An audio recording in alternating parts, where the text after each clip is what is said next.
Good afternoon, everyone. Welcome to SEC in 60. I'm Mark Rogers of MarkRogersTV. We launched the show 8 weeks ago with Chad Neipling of SEC Sports Insider. Also, we bring on Stephen M. Smith of Touchdown Alabama, who's done an awesome job providing information and insight across the SEC, but specifically on, of course, the Crimson Tide. So we come at you every Monday, noon Central, 1 o'clock Eastern. Here's our deal. We talk about the SEC, and we talk about football. We do it for at least 60 minutes every Monday, and we just give you everything we've got when it pertains to SEC football, because we know you can't get enough. We can't get enough, so that's what we do. So we're going to talk today about the SEC meetings last week in Destin, Florida. A lot of important topics, a lot of interesting topics. Alabama top 10 football coaches of all time. Stephen M. Smith wrote an article on that as he runs down each position in Alabama history, runs down his list of top performers at that position, and he hit on the guys on the sideline. And of course, there are some legendary names to be bantered about, and we will test Stephen M. on that one, and we will look to his insight and knowledge, and Chad and I'm sure we'll have something to say about that. And then we're going to take a look at the Vanderbilt Commodores, because if you really look at it, we've got 14 teams in the SEC, and if we knock out one schedule per week, we're going to be knocking on the door of the 2014 season. So we looked at Kentucky a couple weeks ago. We're going to take a look at Derek Mason's first team at Vanderbilt and what the Commodores may have in store for us in 2014. All right, gentlemen, let's start out with the SEC meetings. Let's get going here, Chad. Let's talk about maybe what stood out to you, what subject you think is on the front burner, what you think is going to be addressed, what's most important for coaches and athletic directors and administrations, and then Stephen M. and I will jump on board, and then we'll knock out the rest of the rundown from Destin. I think for me, coming out of this week's SEC meetings, the big thing and what's been getting most of the publicity as of the last couple of days is really the whole talk of the Division IV. Mike Silve kind of ended this week talking about that, where the Power Five basically want to have their own autonomy and they want the NCAA to grant them that. And basically what they have done, what Mike Silve has done as SEC commissioner, has basically put the ball in the NCAA's court by saying, the Power Five, if we can't get autonomy, then it's, we're going to have to separate and create our own Division IV. And they want to stay with the NCAA's Division I, but they feel as though they need to have more autonomy. They need to be able to govern things like cost of tuition, Medicare, medical care, things of that nature that pop up, so that we can avoid things like unionization of football teams, like we've heard about this past year. Florida's president Bernie Mackin came out, and he was basically stated that it's going to be a crisis if the Power Five cannot provide the cost of attendance stipends for its athletes. Basically, what they're talking about there is that the NCAA has now, or the SEC has now been included in 5 lawsuits that are pertaining to cost of attendance and its athletes. And, Mackin basically went on to say that the NCAA has forced the SEC kind of back into a corner to have to go this route with the autonomy or Division IV the request for this, because they are now having to face these lawsuits. And if we go back to 2008, NCAA settled a lawsuit with a similar case that Mackin was talking about, where it was believed that the conferences and the NCAA had conspired to put the scholarship values below the cost of attendance. Therefore, students would have to pay out, and the scholarships wouldn't cover everything. So, in essence, to get this to pass, and the topic that we'll be talking about this again in August, because that's when the NCAA will be meeting and everybody's going to be getting together to place a vote on this. Basically, in order for this to happen, the Power Five need 2/3 of the 65 power schools, 15 of the athletic voting block, plus 4 of the 5 major power conferences to pass this. The NCAA is making that virtually impossible by putting that stipulation on it in order for the Division IV to pass. And in order to combat that, the SEC, Mike Silve, and the other Power Five have come back and said, hey, the threshold for the voting has got to change. We want 60% and 3 of the 5 power conferences. And to add to that, the Power Five want the ability to interpret new rules that will be passed by the NCAA. So somewhere in between, we're going to have to find some middle ground. But right now, with the threat of the SEC basically coming out and saying that not just us, but the ACC, Big Ten, and Pac-12 and Big 12, we're all going to be, moving on to Division IV if you can't give us this autonomy that we need, because now we are facing lawsuits due to the restrictions that you have put upon us. Right now, some of the items that are on board, or for them to potentially look at, would be cost of attendance, medical care, and issues to agents. Issues that they've had in the past where agents have approached athletes causing violations. Mackin went on to voice his opinion, and he was kind of pessimistic when he stated that there's a lot of people on the other side who don't want this to pass in August. And the reason for that is that they feel that there will be a separation in the conferences competitively. So you would have, if autonomy was granted, you would have the SEC potentially pulling away from the rest of the Power Five because of the ability that they would be able to take on their own voting, as it were, for the cost of attendance and things of that nature. When we're talking about players getting stipends and stuff like that, so all of a sudden, all these millions of dollars that we're seeing that get pumped into these universities could all of a sudden be reaching the hands of these athletes that we've had so much controversy over in the last year. Oh, Chad, that's great insight. That's a heck of a synopsis there on the situation. I can't add a whole lot in terms of information. I'll add my opinion here in a second, and I'll go to Stephen M. You have any thoughts on this situation right now? Well, Mark, my thoughts on the situation, as Chad beautifully explained. When you look at it, I'm trying to see what the whole Division IV thing comes in, because you have the Power 5 conference with the SEC, ACC, Big and Pac-12, Big 12, what have you.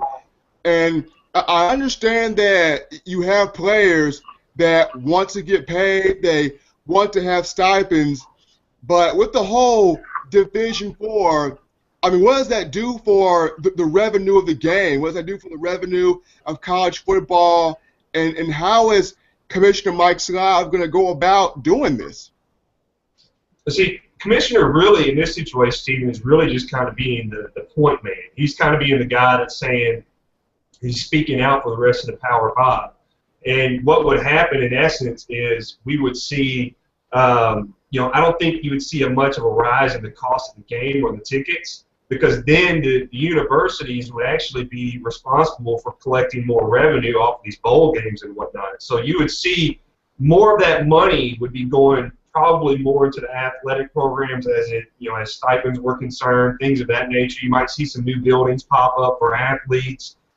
It would just basically keep these Power 5, ACC, Pac-12, SEC, Big Ten, basically keep those conferences, give them the ability to say, hey, this is what we're going to set the scholarship value at. On top of that, we're going to give a stipend for this.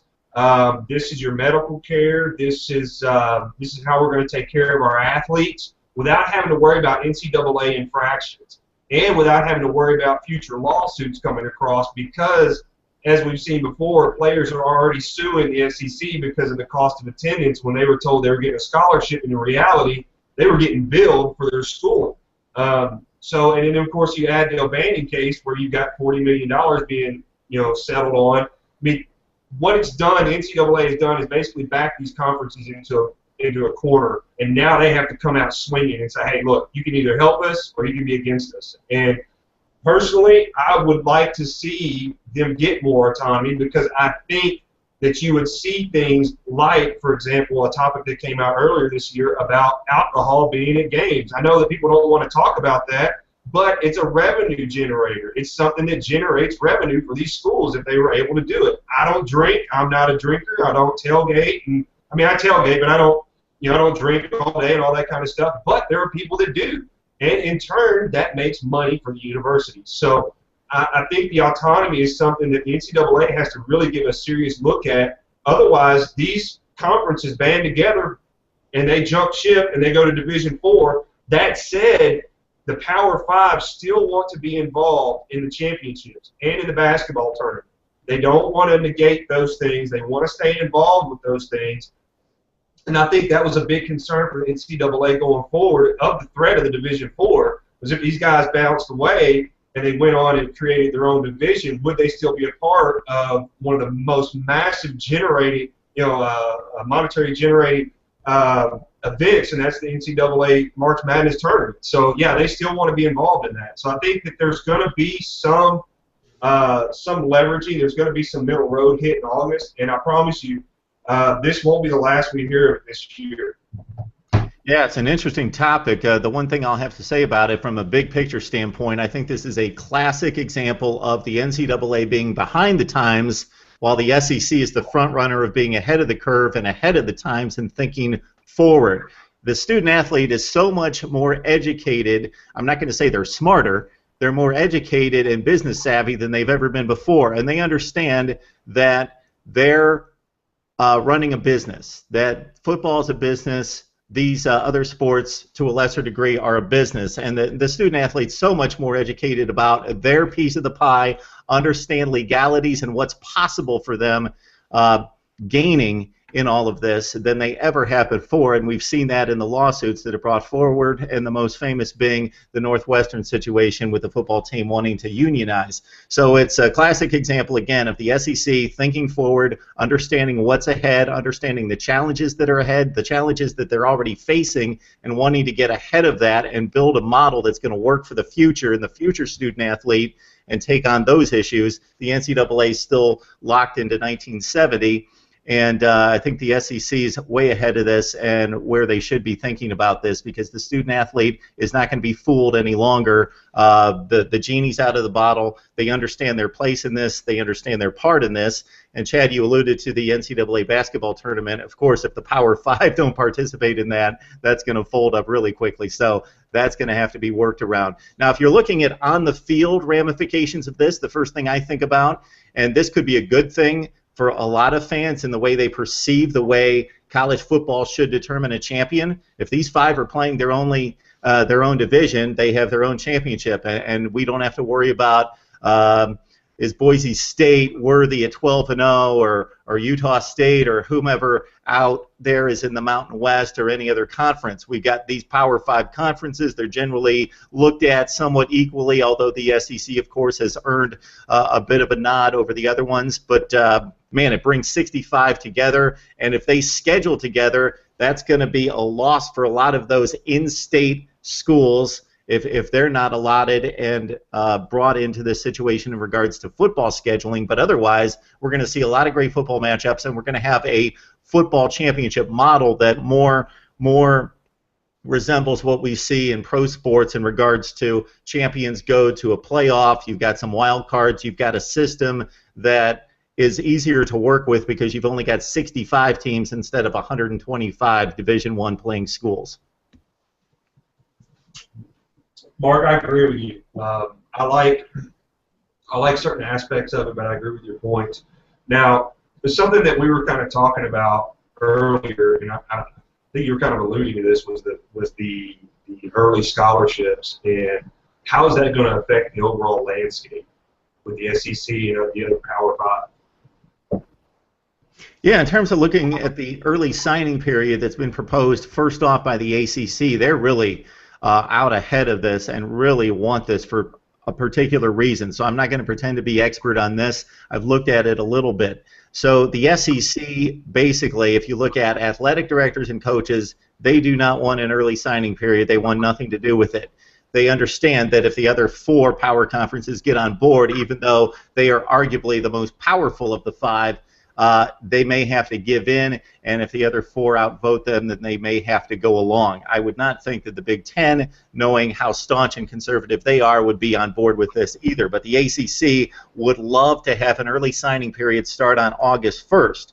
Now, the SEC coaches, and backed by the athletic directors this week, decided, hey, if we have to go in this direction, then we'll give it 1 day. 1 day for a student athlete, high school football player, to decide, I want to sign with Ole Miss, and that 1 day would be the Monday after Thanksgiving. They've got a 1-day window to sign to clear out those guys that don't have to visit and visit. They don't have to be bothered and tortured with speculation all over social media and coaches calling them and contacting them and other people constantly on them when they know, hey, I want to go to Mississippi State and I want to get this done. I want to end the speculation.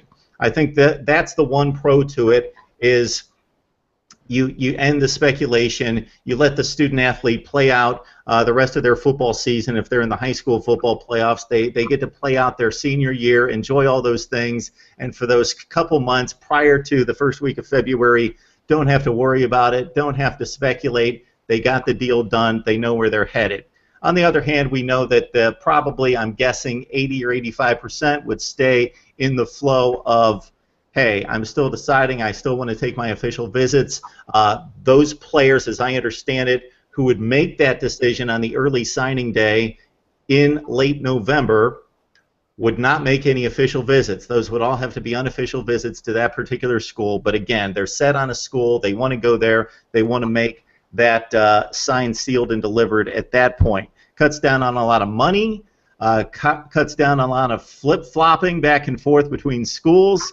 A lot of the things that go on that you see the last couple months prior to the first week of February. And according to Kevin Sumlin, I can see this. It would have to be broken down for me. It would save them a lot of money, I guess, with just bringing kids on campus and that sort of thing. So that's what I know about the early signing period and how it shapes up and how the ACC would like to set up versus what the SEC, again, don't want it, but hey, if we have to go in that direction, hey, we want to be able to control it at least.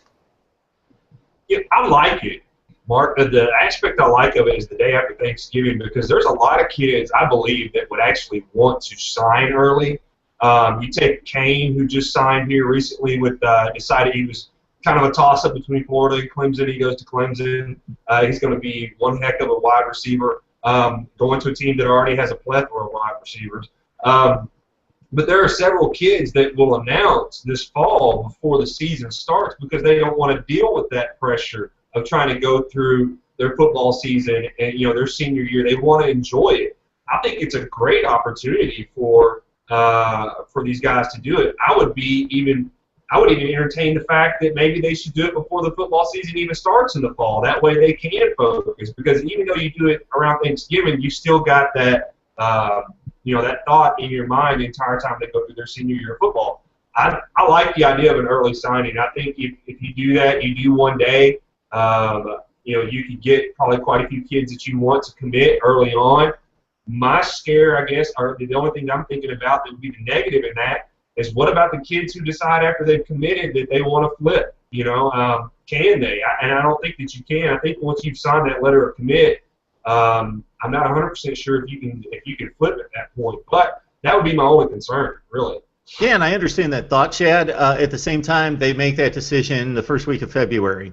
So it would have to be spelled out for them. Hey, you can't flip. You're signing just like we've signed in the past on February. You're making that determination right now. You don't have to do this, but if you're sold on the University of Arkansas, that's where you want to go. That's where you wanted to go since you were in 8th grade. Hey, you can get it done right now. And yeah, I just love the freedom and the relief that these high school football players and the pressure that it takes off of them if they know where they want to go. They don't have to be bothered with 15 or 20 other schools continually coming at them. If they know where they want to go, they've already signed. It's a done deal. Now, for the coaching staffs, they have enough going on, especially during football season, but really all year. So I guess from the standpoint of I like your model in regards to getting it done before the season, because you get it done before the season, and let's just throw out numbers that don't mean anything, but I'm going to take a shot here. Let's say Alabama's got 25 commits that they've got, or they've got 25 scholarships, and let's say they can get 4 of those out of the way. 4 kids know they want to go to Alabama. Hey, they don't have to worry about everybody else in the SEC and around the country bothering and torturing this kid. He's signed, sealed, and delivered. Then they go out and recruit the other 21 guys as they normally do, and I think it's a good thing. Stephen M. Mark, I love what you and Chad both went with there. I took a little something from both of them, especially with Chad saying being able to have these high school players commit now, already have a mindset of where you want to go and where you want to play your collegiate ball. But the thing that I have an issue with is that education factor, especially with a lot of these players taking those ACT tests, those SAT tests, because not only are you an athlete, you're a student first. And I know they want to play football, whether it be in the SEC, ACC, Big Ten, what have you. But for these coaches that come in and recruit these players early, do they take into account the ACT test, the SAT test, as these students coming in from being juniors and seniors and taking these tests? Do they even come in and recruit early during that process? I'm with you. Unless Chad's got something else to throw in, we'll keep running down the topics at the SEC meetings last week. Let's go.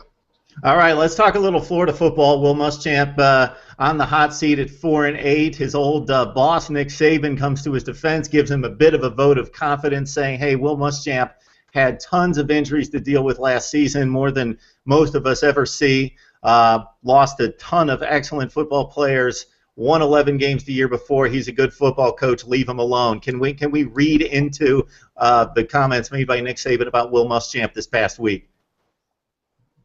Take this one, Steven. That's your boy, Nick. I'm going to take this one. When you look at Nick Saban, of course, Will Muschamp was the defensive coordinator of LSU, when Saban was there from 2000 to 2004. Will Muschamp, when you come into Ben Hill Griffin Stadium, you're already coming into a place that's filled with martyr. You come into a place where Steve Spurrier's coached, and he had a bevy of success. And you throw in Urban Meyer, who had his success with Tim Tebow and that Florida team. So Muschamp inherited a team and a fan base that expects instant success. They expect success. They expect championships. They expect titles to be won. Now, Muschamp did have injuries to occur last year, especially with the broken fibula of quarterback Jeff Driscoll. He does lose a lot of talent on the defensive side of the ball, including Dominic Easley on the defensive line. But with Muschamp being in Florida, he has to be able to recruit well, and that's number one. Of course, you're fighting against guys like Saban, Les Miles, Steve Spurrier in the SEC. But if you want to win in Florida, if you want to make your stake in Ben Hill Griffin Stadium along with the Spurriers and the Urban Meyers, you have to recruit well. It starts with recruiting, and from recruiting it goes into getting your players to buy into what you are trying to sell. What Florida is trying to sell is having a dominant defense and having a prolific offense. But in order for that to happen, you have to get the kids you want in that program and sell them that. And it's going to be difficult to sell them that when Florida is struggling offensively. Florida struggled bitterly offensively last season. And when you struggle on offense, there's only so much that defense can do. I understand what Saban is saying, helping out his former coordinator, but he's on his own now. Muschamp is on his own. He's his own man. He's head coaching his own football team. He has to take responsibility in getting the guys, the productive guys he wants for this Florida Gator football team, for this program, and start working towards winning football games. All right, Chad, if I can intercept this one real quick, I'm going to jump on Florida because this is what I got to say about this one. I think fans have a knee-jerk reaction. They overreact. That said, 4-8 is unacceptable at Florida. We all know that. You throw in another 4-win season at Florida, you're not sticking around. There's no way. Maybe 6-6, you don't stick around. I understand that, but it's one season. Let's go back to Urban Meyer. Of course, he set a bar that's going to be very difficult to meet or exceed. 2 national championships, almost won a third when Alabama knocked him out of the SEC title game in Tebow's last season. That said, let's keep in mind, Urban Meyer's last team at Florida went 7-5. They barely squeaked by Penn State in the Outback Bowl, got a turnover late when Penn State was driving in to win that game, or they're 7-6 in Urban Meyer's last season. So they go 8-5. They're not a great football team. So he turns that thing over to Will Muschamp. Will Muschamp in his first season goes 7-6, pretty much gives Florida fans pretty much what Meyer gave them the last season in Gainesville. Then he's got that 11-1 team that I will argue had the best defense in the country. It didn't look that way in the Sugar Bowl, but during the season, it was incredible. Shut down Johnny Manziel, shut down LSU to 6 points, shut down Aaron Murray to like 10-25 with like 4 picks. Only reason they lost a game that season was because the offense turned it over like 6 times against Georgia. They lost an ugly football game in which the Georgia offense could do nothing. They killed a top 5 South Carolina team they were rolling. They beat Florida State by 10 points on the road in Tallahassee, and then they just laid an egg. And that's what everybody remembers from that season is Teddy Bridgewater going off and them losing to Louisville in the Sugar Bowl. But that team was defensive-minded, no question. The offense was limited. And that's what I have an issue with, and that's what's very concerning is not necessarily the 4-8 season, but what the 4-8 represents. And what was behind the 4-8 is that for some reason, it's been like 5 years since Florida has recruited, and I'll say developed, prolific offensive players. They have none. Kelvin Taylor's got a chance to be a special running back, and maybe they've got some pieces in place that they just recruited, but they have had nothing on the outside since Percy Harvin and those guys that won the national title back-to-back or 2 times in 3 years. So that's what's concerning to me about the Florida recruiting situation and his inability to develop Jeff Driscoll, who was a top-flight quarterback coming out of high school, and those skill position players. Either they've not recruited well, or at those positions they haven't recruited well, or they have yet to develop those guys. You know, Mark, you guys both kind of hit some things on the head there, and before I dive into those, I'll kind of give you what my thoughts are on Saban coming out to basically verbally rescue Muschamp, and that's that, you know, Saban believed in Muschamp. Saban has even stated that the first time he ever met him when he was at LSU, when Saban was the head coach at LSU, that, you know, he said sometimes you walk away from somebody and you think to yourself, man, that guy has got it. And that's what he felt when he met Will. He said, you know, at the time he just felt like Will had that it factor. That said, a year later, Saban gives Muschamp his first D1 job as the linebackers coach at LSU, and then the year following that he promotes him as his defensive coordinator. And we all know what Saban did at LSU there with him as his defensive coordinator. They went and got a national championship. Saban also recognized that, you know, a 4-8 season can happen to the best of you when you lose that many players on your team due to injury, including your starting quarterback. And let's be honest, if we're going to dive into, you know, the quarterbacking situation and being inconsistent, especially with playmakers, you have to look at the last couple seasons. This is their third offensive coordinator in 3 seasons. So it's really hard for your offensive players to even get used to a scheme, much less have somebody there that has consistent continuity that can go out and get the type of players that they need to create this offensive scheme that they need. So you've got a couple things that have been battled there. And Mark, I agree with you to your point that the playmakers on the outside have been missing there before. That's a major issue. DeMarcus Robinson and Quentin Dunbar or somebody who's going to have to step up on that outside. I really think that Jeff Driscoll has got the perfect mentor in Roper. Roper was a mentor to the Manning boys. You know, they highly covet this man. They would go to Duke when they were preparing. As you remember, when Manning came back from his neck surgery, what did he do? He headed to Duke to do some work with Roper. So you got a guy in Roper that knows how to make a quarterback better. So in Driscoll could be this year's Mettenberger. As you remember last season before it started, we wrote Mettenberger off, and then he comes out slinging the ball for 400-plus yards under Cam Cameron's system. One offseason with Cameron, and voila, you had a big-time playmaker. So I think this time, you know, around, we may see Jeff Driscoll as being that guy. I'm not going to say that for sure, but he has the opportunity with Roper in his corner. You know, defensively, they've got Dante Fowler coming back. That guy's a monster coming off the edge. You know, Vernon Hargraves, who was an SEC All-Freshman last season, is coming back. So you've got some top-notch corners with him, but where they have some issues at in that secondary is that, again, they're going to have some youth like they did this last year. And some people question that youth coming back, coming into this year, but Will Muschamp has basically said, hey, look, I'd rather take some young, talented players than have some senior guys who don't really buy into the system. So there's that aspect too. You know, Saban went on to recognize that point, and he pointed out that Muschamp has added some really good talent, which he has. This incoming class is going to be really good, and you can't think for 2 seconds that Roper didn't have anything to do with that, because Roper had every bit to do with that hurry-up offense they're going to be running. I think this year you have potential to see somebody break out on that offense as a playmaker. And if the media didn't have enough to go after Will Muschamp on, this was the worst time for him to make this comment. We don't need to be playing FCS teams. So I know he's not even thinking about the game that they played last year. He's just talking about the big picture. we shouldn't be playing as the SEC. We shouldn't be playing FCS teams, and he lost to one last year. That was the worst time for him to make a comment about that. He gives a complete layup to the media to just diss him on the comment about after losing to Georgia Southern last year, 26-20.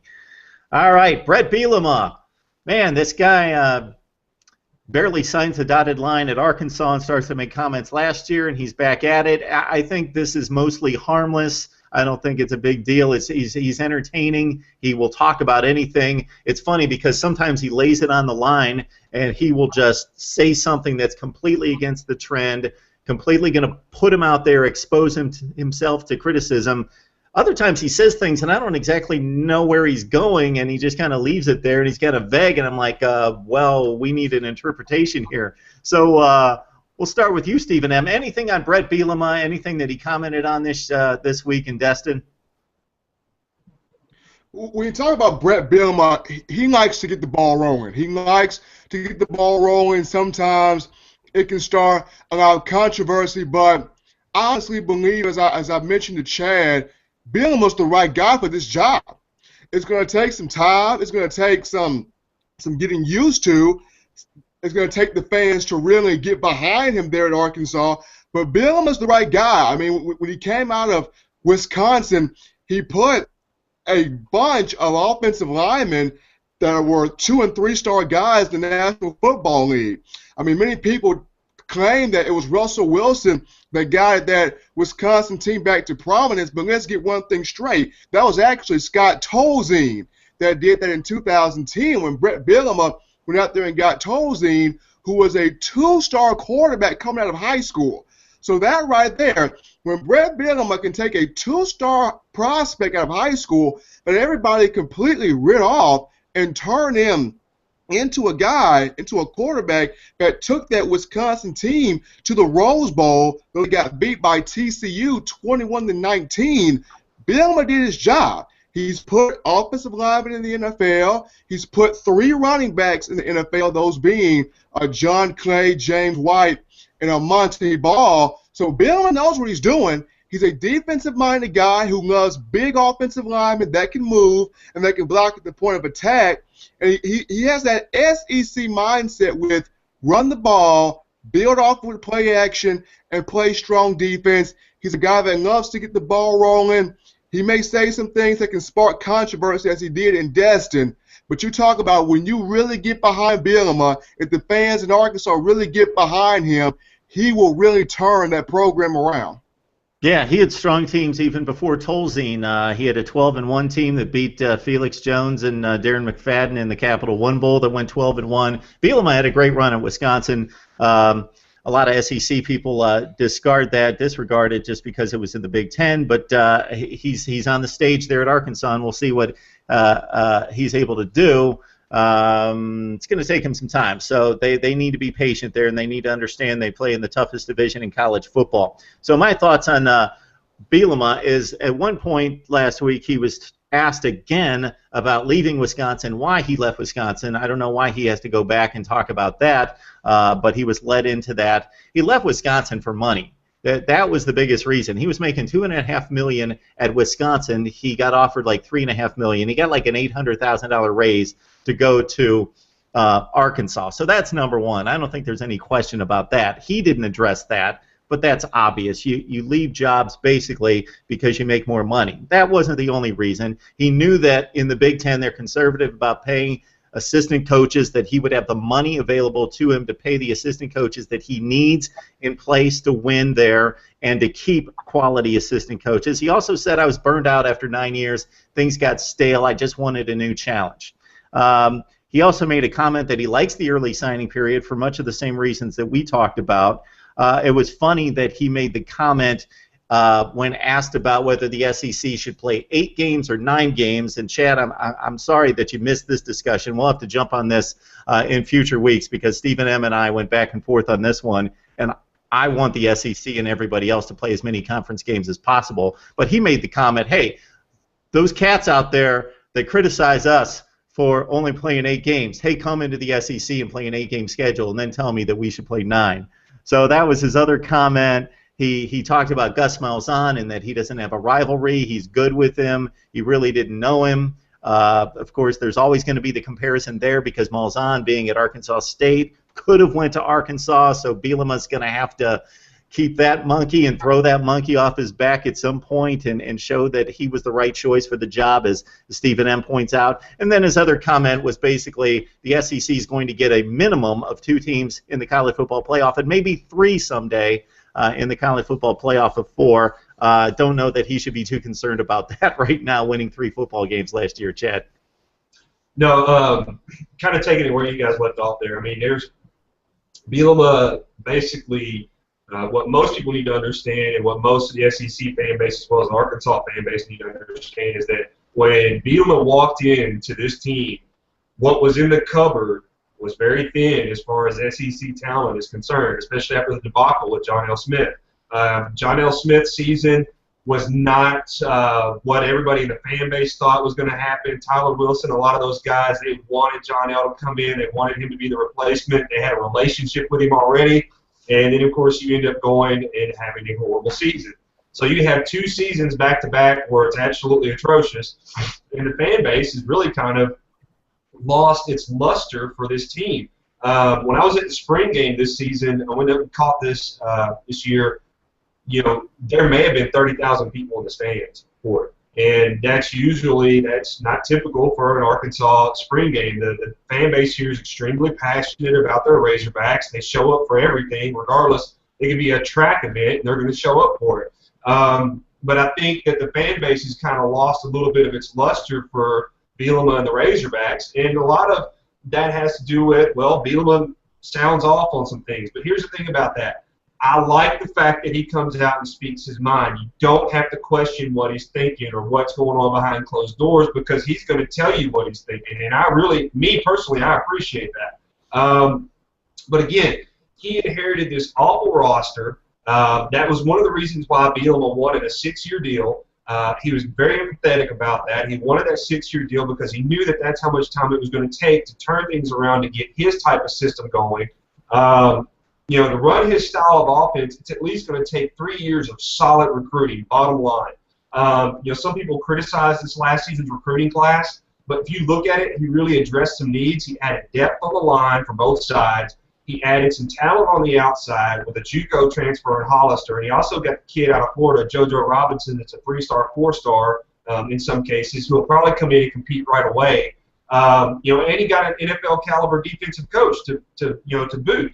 And I will tell you this, the thing that I really liked in what I saw from the defense, with him being there and at the helm now with having a new defensive coordinator, is that the secondary was pushing up on the receivers in the spring game.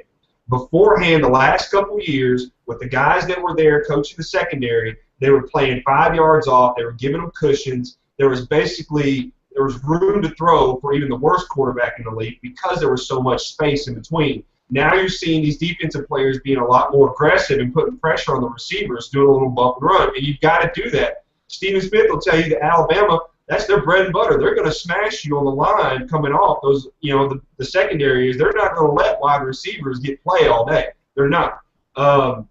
Same thing with LSU. That's how come they're successful, because they're going to put their hands on you when you're coming off the line. So I did see that, and I really like that because we haven't seen that out of the Arkansas defense in quite some time. You know, Bielema has even come out to say on local radio stations in Arkansas that, hey, I was a little overeager last season about what I stated. I'd said some things. I was a little overeager. Now that I've been in the SEC for a year, I see what things are all about. It's made me go back and kind of reevaluate my coaching. It's made me go back and reevaluate the roster. It's made me go back and reevaluate a lot of even how we handle practices. So I think he understands now that, hey, there's a lot more to this than just coming down from a successful Wisconsin program and jumping into the SEC, especially for an Arkansas team that didn't have a whole lot of talent in the cupboard to begin with. So this year, though, I don't think that you can have as many excuses as you did this last year, in my opinion, with Arkansas. Arkansas has now got some guys who are talented on the outside. The Hollister kid, the JUCO transfer, is about 6'4", 200 plus. The kid is an all-out talent. I really think that he is somebody to watch this next year. Plus, they bring back Hunter Henry. They put Derby over the tight end position. Both of those are going to play out well for them. Hunter Henry, in my opinion, is one of the best tight ends in the nation, bottom line, because he can spread you, he can block you, and he's got wheels. The thing is Brandon Allen going to be that guy? And I'm going to tell you now, personally, my opinion, and Razorback fans can be mad at me, but I don't think he's your guy. Brandon Allen on the first series, second or third play, throws a pick to the second team defense. That's not what you want to see out of your first string guy. I understand that everybody makes mistakes, but on the first series, when you're just doing vanilla plays, you should not be throwing interceptions to your second string defense. The thing with that is who's going to emerge. If Brandon Allen does not become the main quarterback, who will emerge out of PV and Austin Allen? PV and Allen both look great, but in my opinion, Austin, the younger brother, was the one that kind of took it away in the spring game. He's the guy who accomplished more in the spring game. He did well with the second string and first string. He had a couple picks on him, but hey, playing that second string offense against the first string defense, that's going to happen to you. So that said, I just really feel like this team this year has got to take a step up. And a lot of people think, and I'm not trying to say this is my opinion because it's not, but there are a lot of analysts who have been covering the Razorbacks. They won't tell this to your face or write it in paper, but I've heard it spoken that they think that the Razorbacks may have another 3-9 season this year because of the inconsistent play at the quarterback position. Yeah, I wouldn't be surprised. They play in the best division in college football. They play Texas Tech on that non-conference slate. That's a quality football team that took it to Arizona State in a bowl game last year. So it's going to be difficult. They lost to Rutgers last year. Their formula for making postseason plays, going 2-6 in the Big Ten and running the table non-conference and going 6-6. Bielema, the one other thing I'll bring up is he's haunted by a comment he made while he was at Wisconsin when Urban Meyer left Florida, of course. Took the Ohio State job, that we don't want to be like the SEC. Talking about recruiting and Urban Meyer bringing possibly some SEC-type recruiting tactics, and that he only winning is going to get him away from that statement. Otherwise, he's going to have to live with that statement. He's going to have to defend it. He made some comments like, you're always going to defend your conference regardless. So I was a Big Ten guy then. I'm going to make comments like that. That's just the way it is. Now I'm an SEC guy. I'm gonna stick to what we have here. And I see it all the time because the SEC and the Big Ten are the two big giants in college football, and I'm not talking about on the field right now. I'm talking about in terms of butts in the seats and people watching the games, and financially, those are the two richest conferences, and they rule it. They're always going to be compared. They did have a rivalry on the field. I don't consider it a rivalry now because the SEC is significantly better at this point, but Urban Meyer was asked the same things when he went to Ohio State, constantly asked about the SEC. Bielema is going to hear it about the Big Ten coming to the SEC from Arkansas, especially since he made that comment. And all he had to say about comparing the SEC and the Big Ten was holy pistol, which I think means there's no comparison, but that's my interpretation. I don't know exactly what that means, but that's all he said. All right, Stephen M., before we set you up for the all-time best coaches in Alabama football history, let us know what you got going there. I can't keep track of it. You got so much stuff going. You're churning out the content constantly. Well, after the coaches piece, I just released a piece on the top 10 Alabama cornerbacks of all time, and those top 10 cornerbacks, you talk about the cornerback position. Corners are not the biggest players on the field. The average corner is about 5'10". I give it roughly 170 to 180 pounds, but they have a role to play. Corners have to be physical with receivers. They have to take away the inside, force the receiver to the outside and make the quarterback throw a dime to the receiver, that they have to use the sidelines, an extra defender. So cornerbacks play a huge role, and also nowadays they're responsible for even coming down the box and stopping the run and generating pressure on the quarterback. So the top 10 the top 8, cornerbacks of all time is what I just released for Alabama. Okay, let's look at the coaches here. So we're going to dive back into the archives and dig up some names I've never heard of. I know most of these guys, but when we go into the 30s and 40s, yeah, I've heard the names. I shouldn't say I've not heard the names, but give us your top 10 Alabama head coaches of all time, and then Chad and I will jump on board. All right, well, at number 1, of course, we had Paul Bear Bryant. At number 2 was Nick Saban. At number 3 was Wallace Wade. Number 4 was Frank Thomas. Number 5 was Gene Stallings. Number 6 was Bill Curry. Number 7 was Ray Perkins. Number 8 was Dennis Franchione. Number 9 was Mike Shula. And number 10 was Mike DuBose. Those were the top 10 there. Okay, my first thought is that Frank Thomas had one of the best on-base percentages of all time, prolific home run hitter. I definitely got to go him. That's the wrong Frank, Mark. That's the Chicago White Sox Frank. Hey, Big Hurt was no joke, man. That's Big right, Hurt. man. Auburn boy, of course. Big Hurt was legit. I give it to him. Okay, Steven, I'm gonna stir up a little controversy here. I'm gonna get hate mail after saying this. I think Nick Saban's a better coach than Paul Bear Bryant. Now, you can look at this two different ways. Who's the most accomplished coach and list them like that, or who do you think is the best coach? Meaning, if you're just looking at accomplishments, Paul Bear Bryant is still the standard, maybe in the entire country, college football period. If he's not the standard, he is tied with whomever else, but he's probably the standard if you're just talking about accomplishments.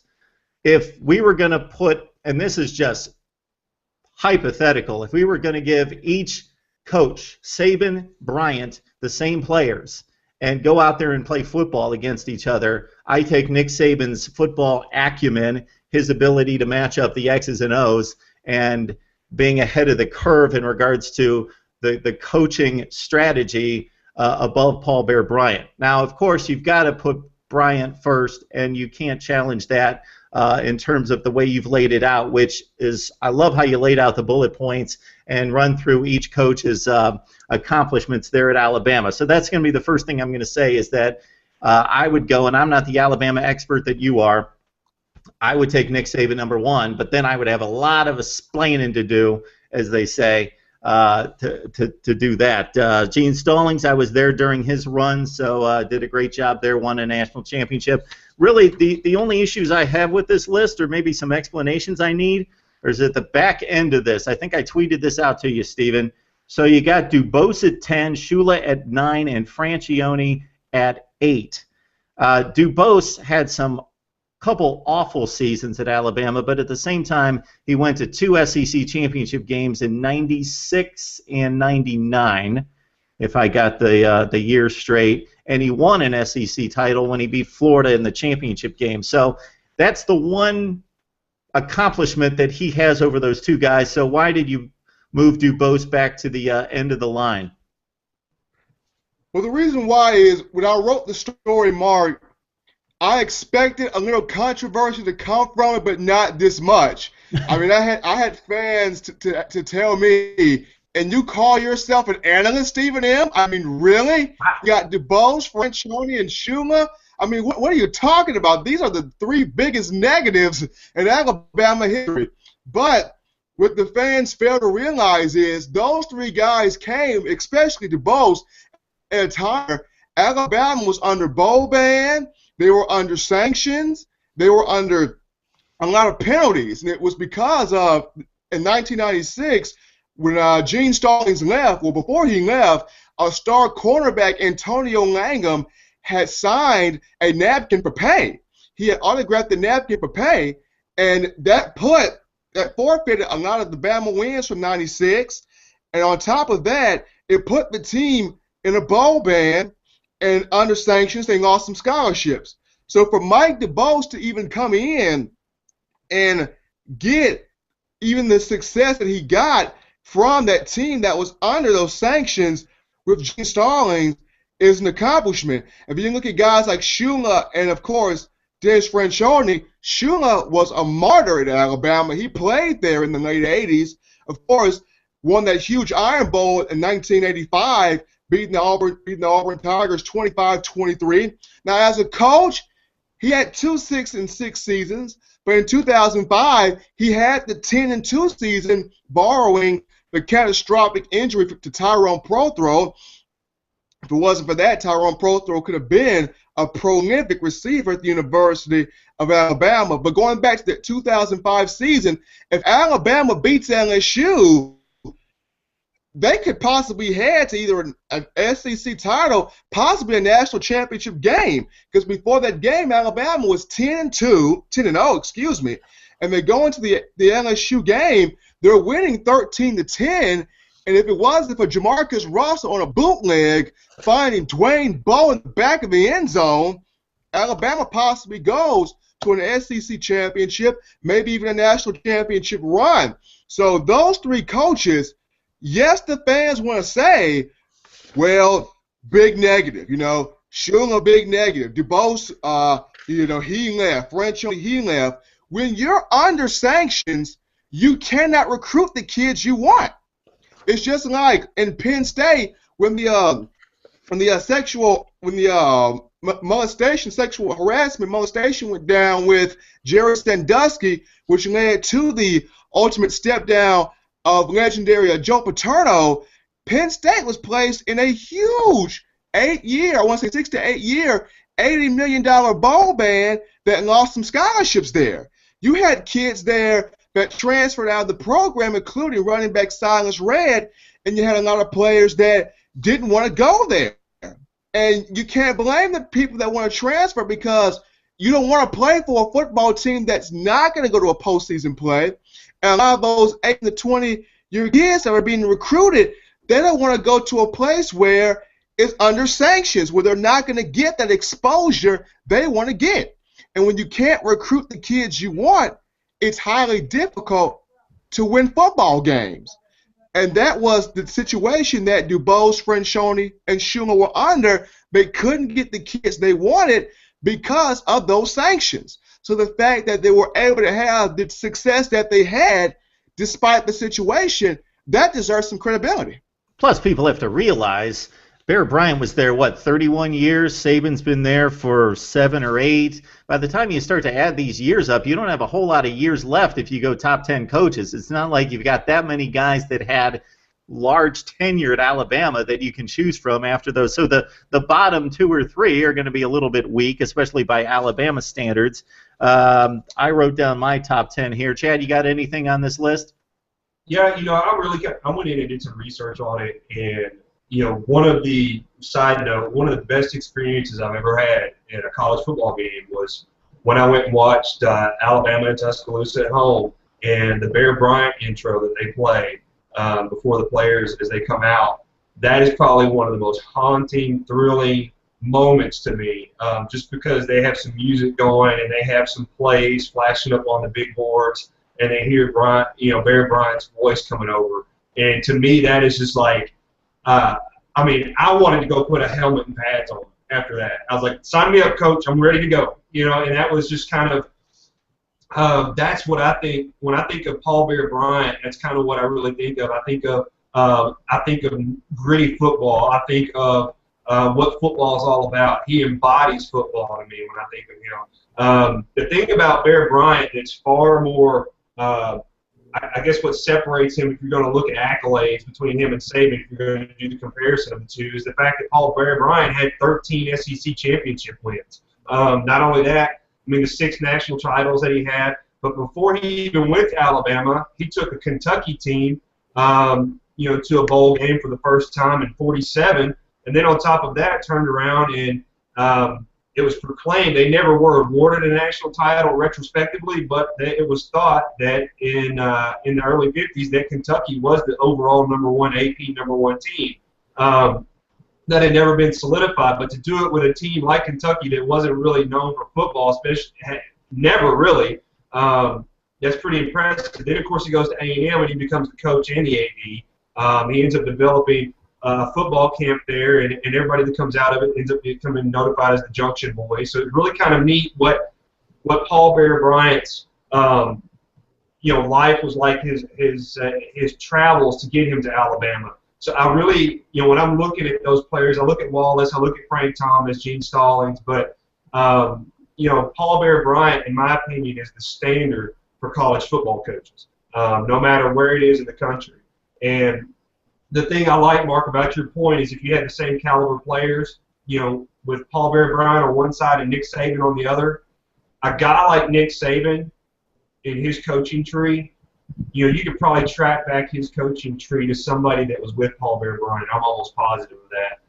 I would like to dig in and find the research, but Nick Saban would probably have some aspects of his coaching that were very similar to Paul Bear Bryant, and I'm telling you, that to me would be the matchup that would have to be played in the heavens, of course, and hope to God one day I'm there to watch it. But that would be, man, it would be unreal. But you look at the caliber of players now compared to the caliber of players they had back then, and you almost have to give the nod to Saban in an instance as far as being able to coach on the playing field that you have today as far as the caliber of athletes and what we see today in the SEC. And, of course, current coaches have the luxury of being able to establish their philosophies and their strategies on the foundation that's been built by the Paul Bear Bryants of the past. He didn't have that luxury. He had little to go on, starting his coaching tenure in the late 40s and then into the 50s, like you say, at Kentucky and Texas A&M before he went to Alabama in '58. So I just throw that out. There is no comparison between their legacies at this point. 31 years to 8 or 9 for Saban at Alabama. The championships don't add up. Yeah, when you win 13 SEC championships and Bear Bryant, I would argue, yes, the greatest coach in the history of college football, just looking at accomplishments. I just throw that out for food for thought that I think Saban might be a better strategist. It was a simpler game back then. There's much more to think about in regards to there's more done on both sides of the football in regards to scheme than there was in the day of Paul Bear Bryant. So I'm just thinking in regards to a strategist. But Paul Bear Bryant, without question, the greatest in Alabama history, most likely the greatest in SEC history, and I think most people would argue the greatest in college football history, hands down, anywhere in the country. So, Stephen M., I enjoy these lists. I love looking back at history, and you do a great job of knocking out the accomplishments one by one and giving us something in regards to perspective. This is great. I love lists. I'm a sucker for lists, and especially Chad giving the applause on this one because, Stephen, you do a great job with these lists, and again, I love it. So keep it coming. Keep it coming when you're talking about the greatest at each position in Alabama history. So we'll talk about these in the future as well. Hey, Chad, before we dive into Vandy to close out the show, what are some of those things that you're looking at right now and working on? Really, right now, the insider is really just working on kind of branching out, doing some branding, working with some different groups, working with FanCred and Locker right now, trying to do some cross-promotional work. We are in the mix with ESPN Radio still. Our show has been kind of delayed off and on with some technical issues that we've had to fight through that. But that said, by the time football season starts, you should be able to hear SEC Sports Radio across 8 different stations spread out across 4 states. So that's the master plan. That's what's been going on. And, of course, we've been putting out some pieces here and there. Being the dead of summer, we're kind of trying to come up with what we can. And right now, with SEC baseball going on, that's really been kind of our focus is following the regionals and finding out what's going on there. Big win by Alabama over FSU this past weekend, which was phenomenal to me. Janice Winston was probably passing out crab legs after the loss. Then we had, South Carolina, of course, got put out. Arkansas got put out by a solid Virginia. Virginia is a team I really think that a lot of people are going to have to watch out for in the Super Regionals. I think that team has got some solid pitching.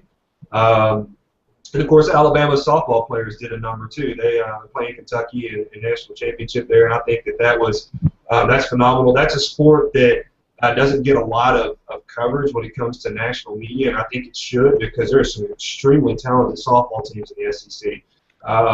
And that said, you've got track going on right now. And Texas A&M is just a world beater at track, and so is Arkansas. So you're getting a lot of coverage there.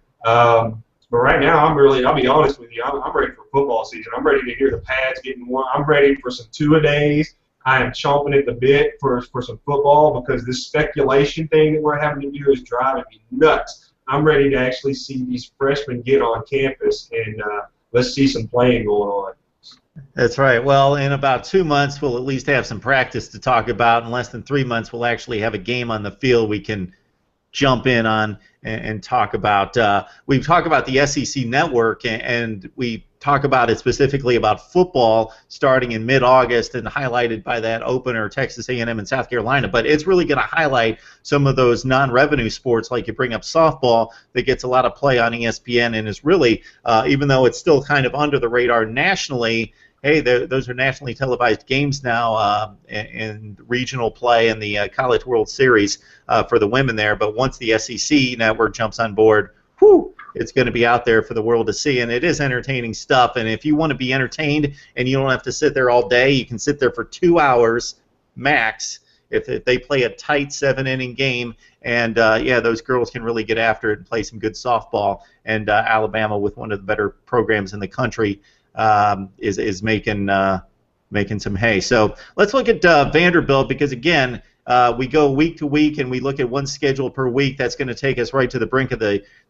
SEC season in late August. So, Chad, your thoughts about the Vanderbilt overall and specifically looking at the schedule?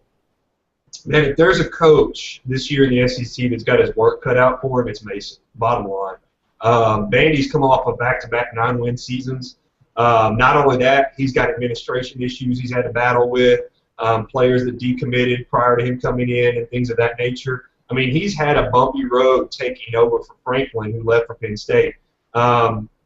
What we have seen, though, as post-spring and during the spring, is that we've actually seen some running back cores that have kind of, some guys out of the running back corps that's come up. You got Jaron Seymour and Brian Kimbrough that have both kind of stepped up for Vanderbilt, the running backs.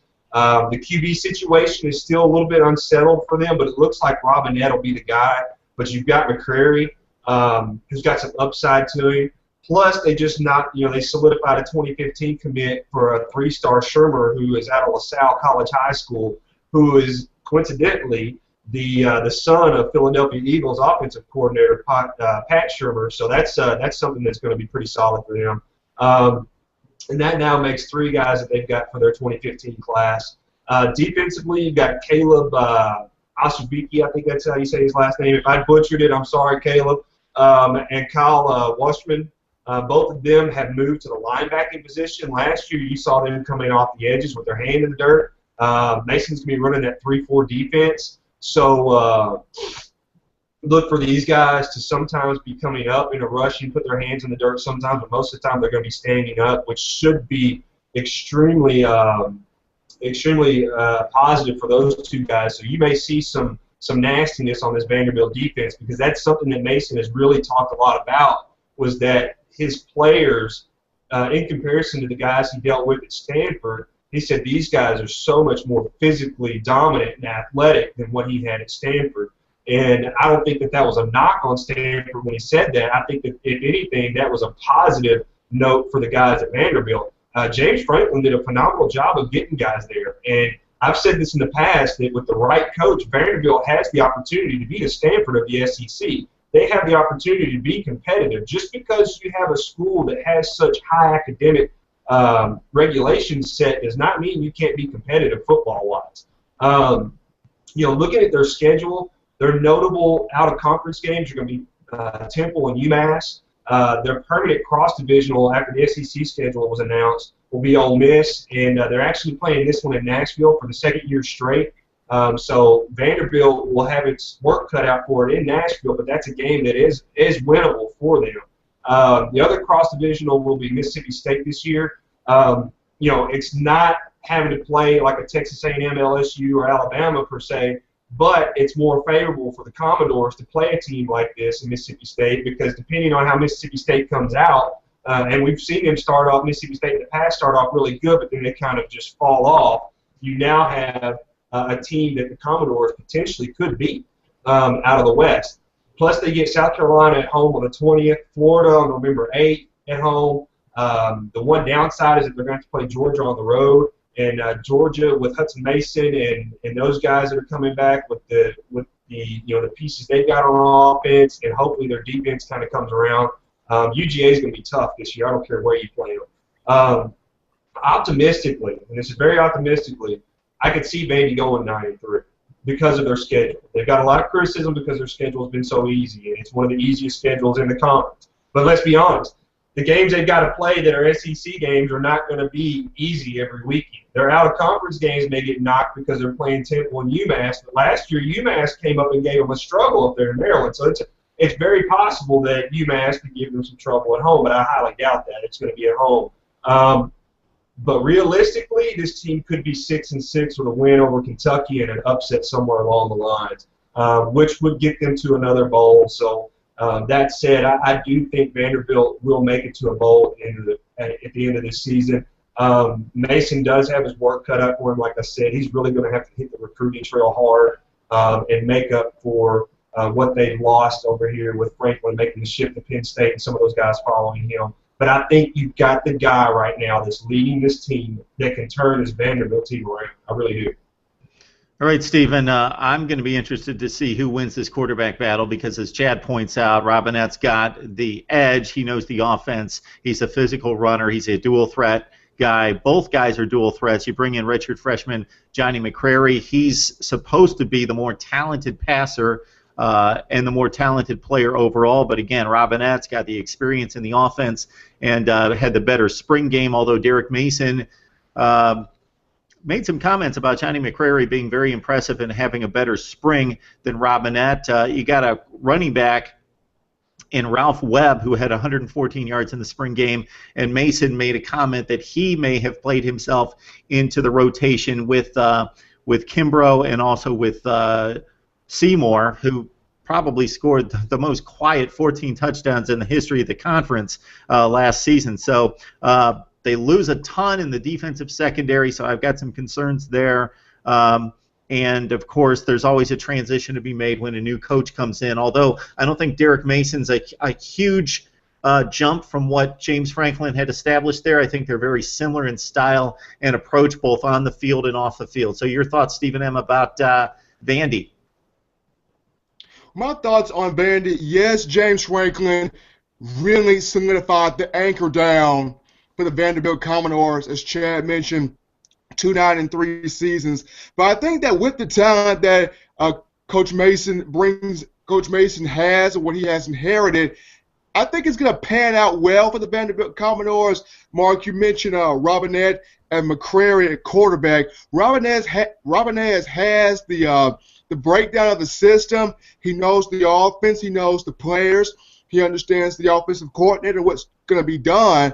But with McCrary and the talent that he has being a true freshman, it's going to be interesting to see how that battle continues to go through summer camp and into the fall season, because as we've noticed in these past couple of seasons, that we have a lot of these quarterbacks that have experience. Sometimes the quarterbacks that have the talent and that have the eagerness and have that charisma to attract the teammates to follow them can sometimes be the quarterback that gets the start. Not saying that Robinette will not get the start because of his experience. His experience could get him the start, but watch McCrary to see will his talent and will his charisma on that football team rally the troops more so around him. But you look at the talent that Vanderbilt has coming back. Coach Mason has a legitimate chance to very well get to a bowl game. As Chad mentioned, the basement of his team is 6-6, but I feel like the ceiling of this team can be an 8 or 9-win season based on how many SEC games can Vanderbilt get next season. All right, I'm going to try not to go crazy on the schedule because I just can't believe this schedule. This is the worst schedule I think I've ever seen out of a BCS conference team anywhere. Mark, this are you kidding me? Bad. This is Mark, horrible. This is atrocious. How did they get away with scheduling Temple? This is disrespectful. What's that? Hey, Mark is channeling his inner Stephen A. Smith. This is disrespectful. This is crazy. This is horrible. I did a video when I saw this schedule. I couldn't help it. It was unbelievable. Okay, the games in the division and in the conference, they can't get away from those games. So we can't talk about South Carolina and Georgia, and they play all these tough games. I get that. They have to. They're in the SEC. But they go out and schedule Temple, UMass, Charleston Southern, and Old Dominion. This is not Vandy 1995. Repeat that last one. Repeat that last one, Mark. Dominion. Oh, my gosh. Well, here's the thing with that, though, guys, and this is something I wanted to hit on when we were talking about the SEC media this past week. Several SEC teams are having issues with scheduling out-of-conference foes. Now, I'm not trying to say that that's an excuse for Vanderbilt scheduling a Temple and these other teams, and especially Old Dominion and Charleston. I mean, those are teams that you see pop up in the 64 during the NCAA basketball brackets. You know, they come up out of nowhere. But in football, you know that's going to be a thrashing, okay? And part of that I don't know how much the coaching has to do with that, but the thing is that a lot of SEC teams, including Saban, Mullen down at Mississippi State, several teams are encountering issues with trying to get out of conference scheduling in the next couple of seasons. And part of that, and it's a theory, but in part of that, I believe that some conference teams, they don't want to give the SEC any more of a platform than it already has. So why would they want to go and schedule a big game against these guys? Not saying that that's Vanderbilt's issue per se, but there are teams out there that will not schedule a game with the SEC. So even if Vanderbilt did try to get a game with them, they won't do it because they're afraid that on a big show, what if a team like Vanderbilt beats you? What if Vanderbilt goes out and beats one of the bigger named Big Ten teams or Pac-12 teams? You know, then all of a sudden they're going to become the laughingstock because everybody already knocks Vanderbilt for being one of the lower teams in the SEC anyways. But at some point, somebody's going to have to schedule, especially with the mandatory out-of-conference Big Five that Mike Slide put in place for the SEC.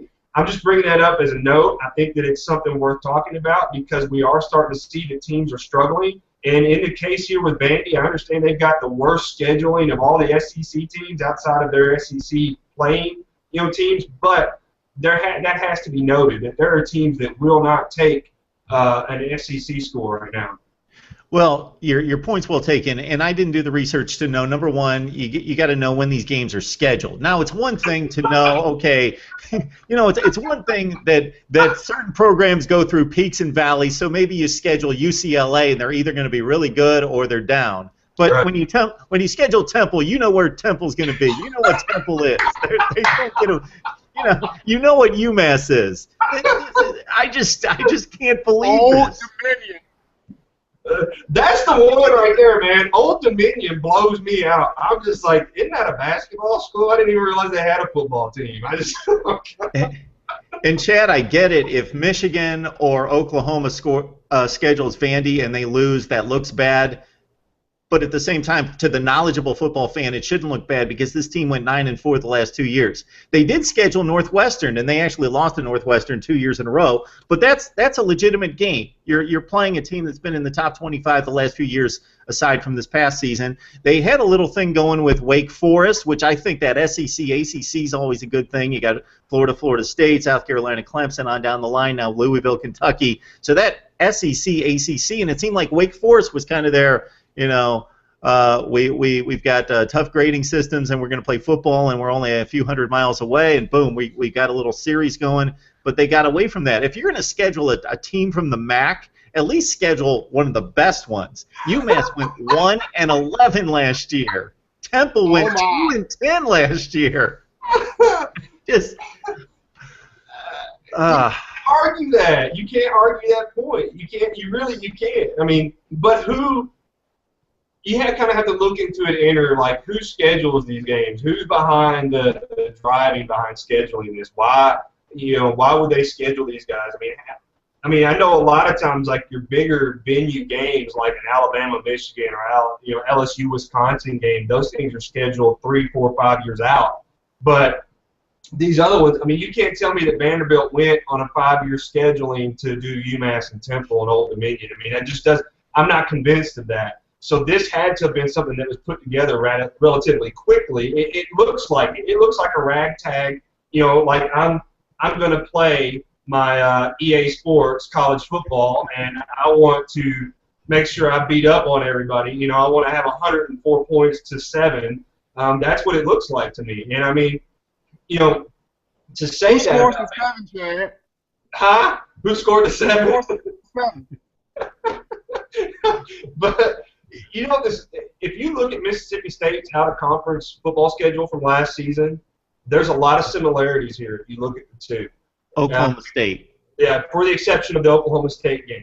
But if you look at their other non-conference games, there was that as well, and it didn't really help Mississippi State except for getting to a bowl, which that's what Vandy's looking at here. That when you have a schedule like this, what that says to me is we're trying to get to a bowl game. That's what that is. We're trying to get to a bowl. This solidifies our opportunity because all we've got to do really is come up with 2 conference wins, and we're bowl eligible.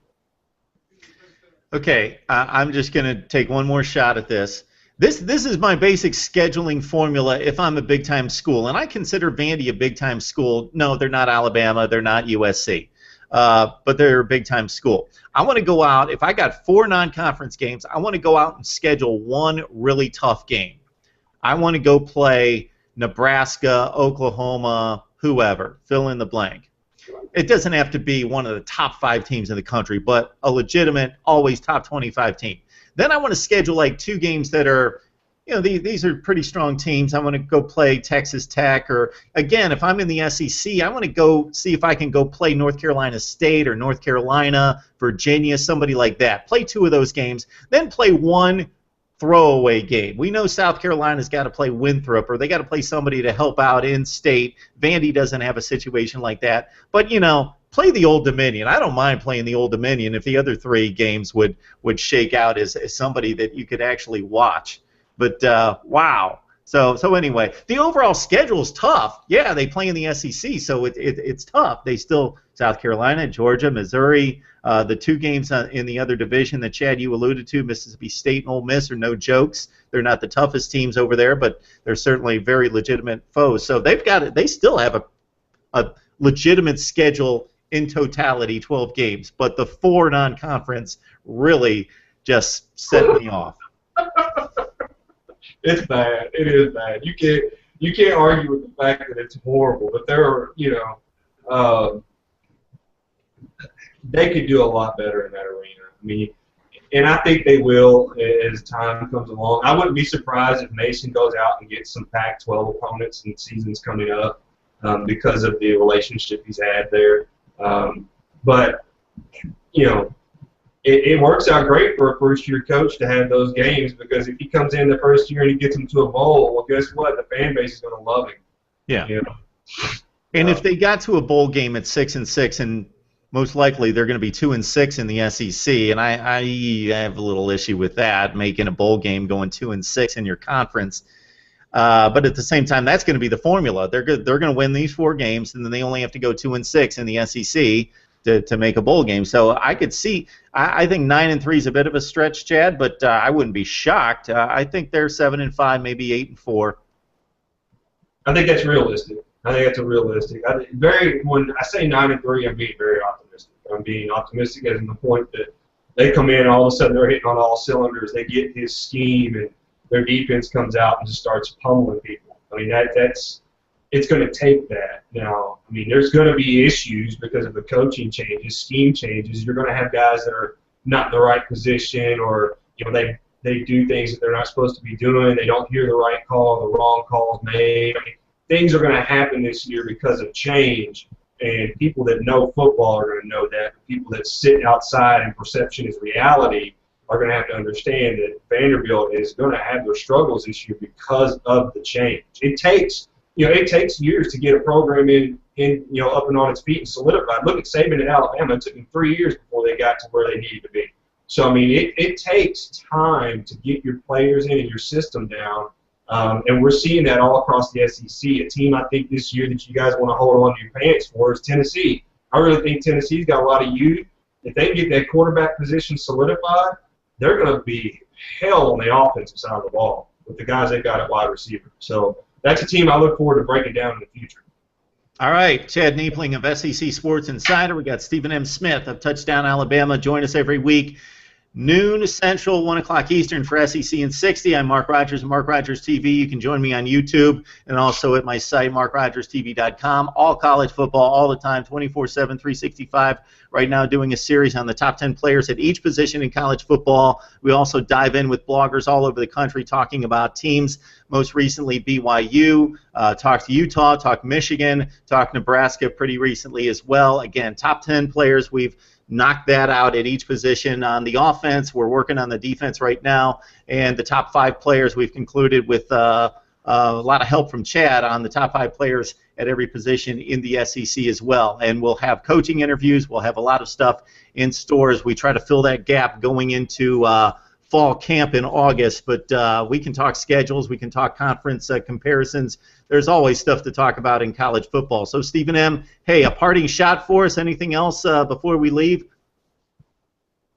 Well, the one thing I can say about Vanderbilt's non-conference schedule is always keep in mind 2007, when Appalachian State beat Michigan in the Big House. Yeah, and when Georgia Southern beat Florida. Yeah, it happens. I get that. It happens. Old Dominion beats Vanderbilt 14-7. That's about what it would be. Maybe a blocked punt and about 8 fumbles, and it might happen. A blocked punt? Oh, mama, a blocked punt. Man. Oh. All right, gentlemen, we'll get together next Monday. Always love the time together talking SEC football. No problem, Mark.